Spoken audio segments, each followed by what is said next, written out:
speaker is Pete Smith. You know, it's one thing to have an idea in your head, and it's something else to hold it in your hands or place it in your coworker's desk and proclaim, I knew this would work. Well, 3D printers let you think faster, move quickly, and cut costs. And from individual designer through product development collaboration to the manufacturing department, Caddy's line of Stratasys 3D printers are making significant changes to how our world works today, and the potential for tomorrow is tremendous. Pete Smith is the Business Development Manager at Computer Aided Technologies, Inc. in Eden Prairie. Since 1992, they have offered a wide range of leading technologies, including SolidWorks design solutions and Stratasys 3D printers. They are also multi-year recipients of the Inc. magazine 5,000 Fastest Growing Companies Award, winning it 6 years in a row. Please join me in welcoming Pete Smith.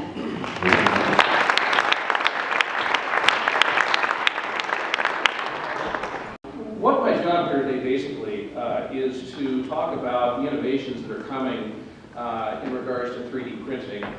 In Minnesota especially, we get a lot of press due to the location of Stratasys being here. And so more people are knowledgeable about 3D printing here than it is in the rest of the country, or the rest of the world for that matter. But what I'd like to do today is show you examples of how it's being used currently. Almost every one of the speakers we've had to this point has touched upon some of the aspects of what 3D printing will do with rapid innovation, prototyping, things like that.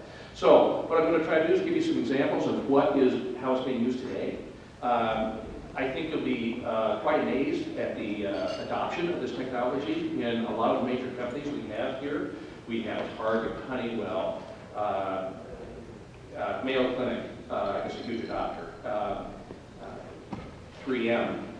Most of the major corporations here in the Twin Cities are already implementing these things in various different areas. So, okay, I didn't like that.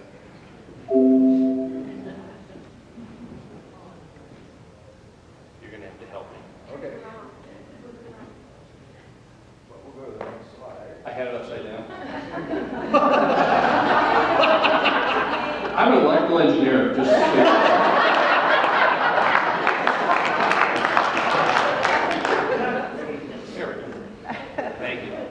So this is going to appeal to the people associated with the medical community here in town.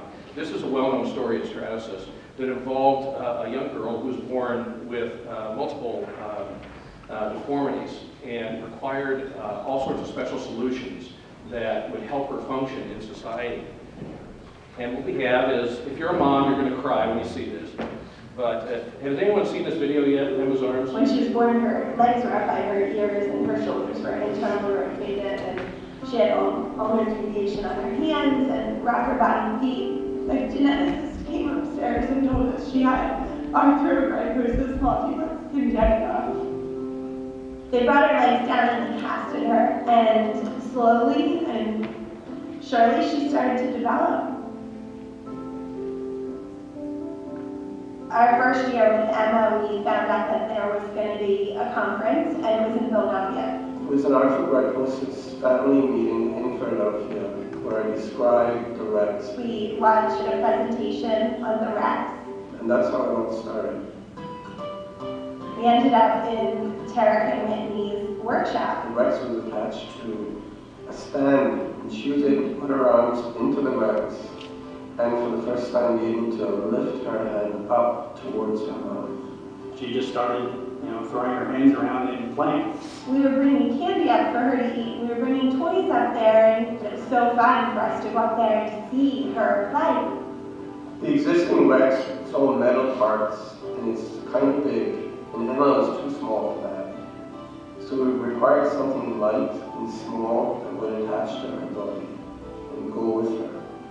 So that's where we had this Stratasys 3D printing machine, and we thought, well, we could print it out for her. And he did it, and the weight difference is significant. And for a child who only weighs 25 pounds, it makes a big difference. Whitney and Tarek put their minds together and came up with a jacket, and they would put the Rex on that, and we're on our second jacket. She outgrew the first one, and now we're on our second one, and it's still evolving. It's still growing into this incredible prosthetic that helps her to use her arms.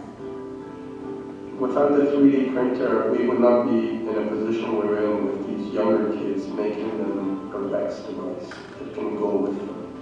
This is one of those industries that matches perfectly with 3D printing, additive manufacturing, because we need custom everything. I think 3D scanning and printing technology is the future for this field. The ABS plastic that they use is the same plastic used in Legos. It's human friendly, if you will. It's really strong and durable to handle the abuse. We can answer a need in a heartbeat. If the Rex breaks, all I have to do is take a picture and email it to Whitney. He knows exactly what the piece is. He prints it out, and I go to the hospital, or he's even mailed them. I don't have to worry about lead time to machine something, order supplies. I can just basically go back to my program and print out another one. And it's back together, and it's working. When she started to express herself, we would go upstairs and we would say, Emma, you know, we're going to put the Rex on. And she called them her magic arms, and everyone in the room cried. We took it off of her on this one occasion to make some adjustments to it. And as we took it off, she cried out, I want that. And we didn't think all that much of it, but when Mom started to cry, and we look over and ask Mom why she's crying, and she kind of takes a moment to recompose herself and tell us that that was her first complete sentence. To be a part of that, a little special moment for somebody else, you know, you can't help but kind of tug at your heartstrings.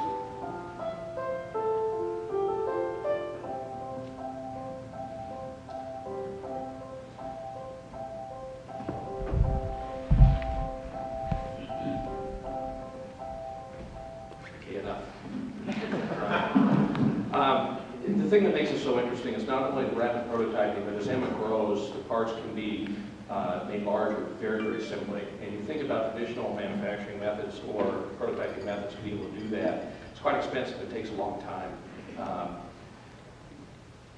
So anyway, some of the other areas that we are using it in, and this is something that Mayo Clinic is using currently, is they will actually do printing out of anatomical models to help with surgeries. This is one of those areas. We see this quite a bit. We have another hospital here in town that is going to be utilizing this technology in terms of making the infant skull caps, helmets, so to speak, with those skulls when we all come out, we're a little misshapen. It's a pretty standard practice. Currently, they're using the technology of milling out foam masters. They'll do a laser scan of the head, and they'll scan the foam master, and they'll use that to vacuum form the helmets to create an exact geometry that's needed.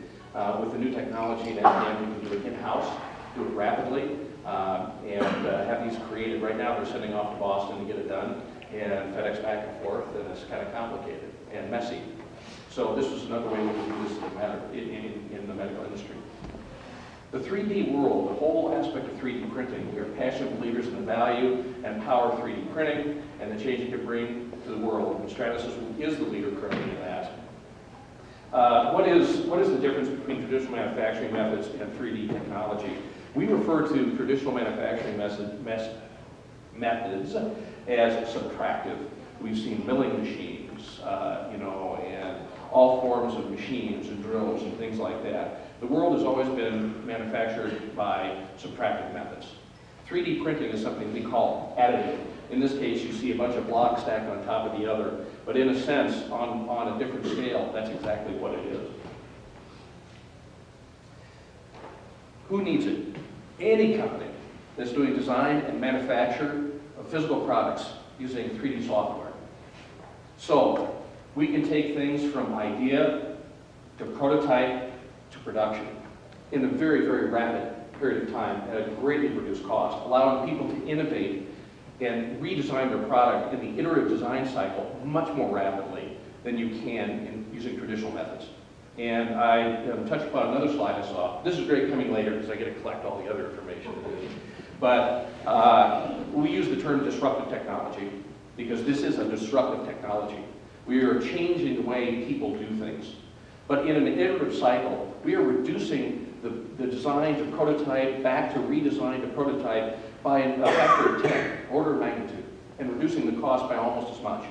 So it allows people to fail fast, to look at their product, find out what's wrong with it. You know, fail was such a dirty word in the 90s.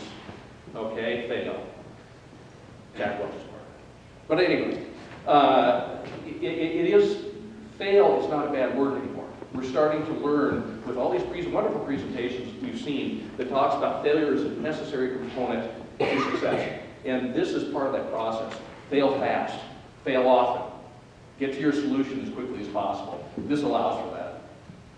So, consumer goods, consumer electronics, you can look down the list, a cornucopia of every industry you can think of. There's no industry that this does not have an application for. The common business goals: come up with products faster, get them to market faster so they can be more competitive out there. They need to turn that idea into a successful end product, and they need rapid prototyping to create that. So who we are, who Stratasys is. A couple of years ago, Stratasys, which uses a thermoplastic, we'll touch on this briefly, I don't want to get too deep in this stuff, uses thermoplastics that are extruded to build up different layers of the technology. Object is a company that's headquartered in Israel, uses UV-cured resins to do the same thing in an inkjet type fashion. A couple of years ago, the two companies merged. These numbers have changed somewhat. We're way over 1,000 employees right now. But you look at the progression of the revenue in the last couple of years, you know, we're already exceeding 2013, or at the numbers of 2014, already exceeded the entire annual revenue of 2013. So clearly, this is a important technology. I'm not going to spend too much on this eye chart, but basically Scott Crum, I love this story. Scott Crum's out in California, and his daughter had a high school project or something like that, and he wanted to do something, so he got a glue gun, okay, and started messing around with glue gun. And then he decided on a process whereby he could hook this to a gantry and use some stepper motors and start going on that. That is the entire beginning of the commercial 3D printer production in the U.S. Interesting because it was not a new technology, it was an application of existing technology using innovation to make this happen. What we do, we help designers perfect their ideas. There's another Model A factory, someone else had the same slide. We help manufacturers evolve the way they make things, and we transform the way individual and team and organizations work. This is designed to be a collaborative type tool where you get a team, you spit something out, you bring it back to the team, you pound on it, you change it, you reiterate the design, you print it out again. This is done in such a rapid way that allows us sort of improvements. We talk about our different series. Without getting into too much great detail, we have lower end, what we could refer to as lower end products, and we're talking in the tens of thousands of dollars for the design series type of products that will allow you to just play with your ideas and sort of look at it and get some general idea of what you want to do. We get into the prototyping area where the machines now are working in either engineered plastics, some, you know, all sorts of nylon and something called ultimum polycarbonate, known engineering plastics, so it's not just a toy. It's not producing something that you can't use. It's actually producing something that can be integrated into an assembly or your designs tested for strength.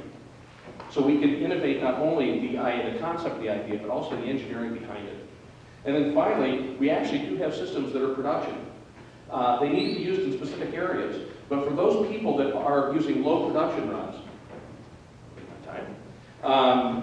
we have a company down in Iowa, for example, that manufactures temperature-controlled growth chambers for all sorts of scientific research. And the concept is pretty straightforward. I mean, they have either heaters or temperature gauges, they may have pressure or vacuum. So they do everything in-house. Well, it's not too hard to bend the sheet metal, insert more thermal elements or more gauges and things like that. So that's all pretty straightforward. The problem they have is the bezel, right? Because the bezel changes with every design they have. They'll get an order for 12, okay? But the bezel has to be different on each one. Now, for those of you who have been involved in manufacturing, a tool, as we call it, an injection molding tool, which would be the traditional method of creating those bezels, tool like that would be $20,000 to $50,000. It's really hard to amortize the cost of a $50,000 tool over 12 production units. But we can print it, and we can print them for $100 a piece. So $1,200 versus $50,000. Production part ready in a week versus 6 to 12 weeks to have the tool made and have it done. Okay? So you think like that, and it sort of really go, wow, what can that do for the way we innovate our products and respond to the market pressures or the pressures to design? What did I do? There we go. This is kind of fun.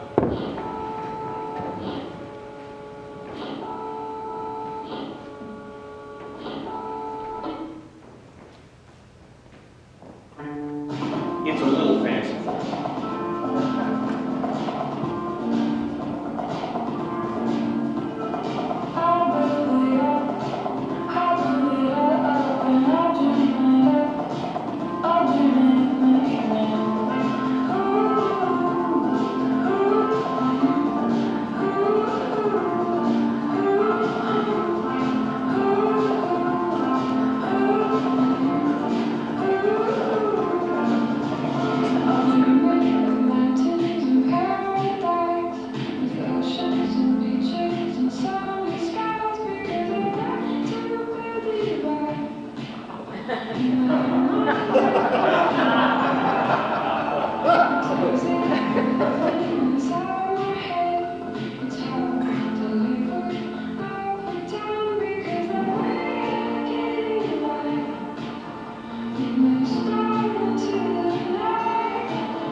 So we're about wrapping up, but basically the two technologies that are predominant at the forefront right now have to do with extruded thermoplastics, hot glue gun on steroids, as I like to say.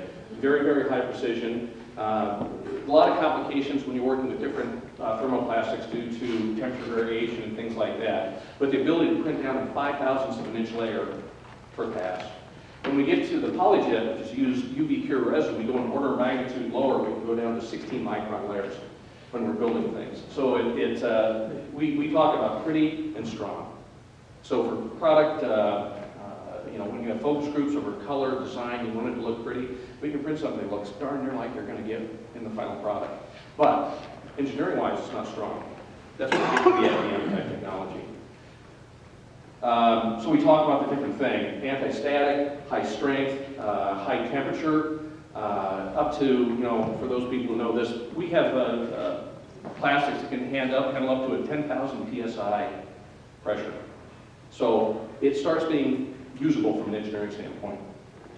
I'm not going to spend too much time on this. We are in medical and dental and manufacturing and electronics and aviation, all these different areas that can use this.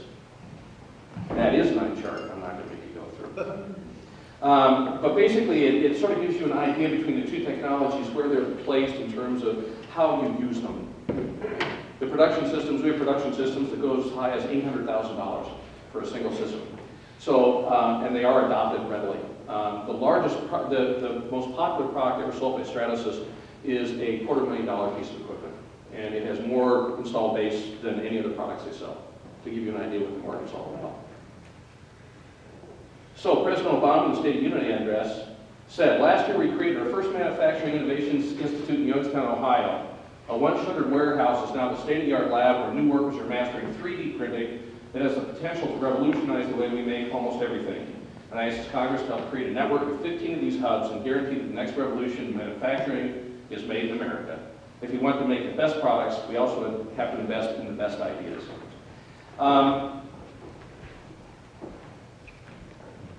So where the technology is going in the future is the way things are printed, the different 3D technologies, in a sense, is stagnated. Everything is done in layers. Everything about 3D technology is taking 2D and layering up. Every technology that exists in 3D printing uses that basic concept. So the future of 3D printing, in my opinion, is going to be in the materials development. What can we do with this? What different types of materials can we have? We know what we have. We have demands out there from people saying, we want conductive material. Right now, that doesn't really exist. We want stronger materials. We want metallics in the current technology. There are 3D printers that will print in metal, but it's very expensive and very limited in its application. So they're looking for an expansion of that type of thing. So I tell people that the technology of 3D printing is in its adolescence, teenage years, adolescence.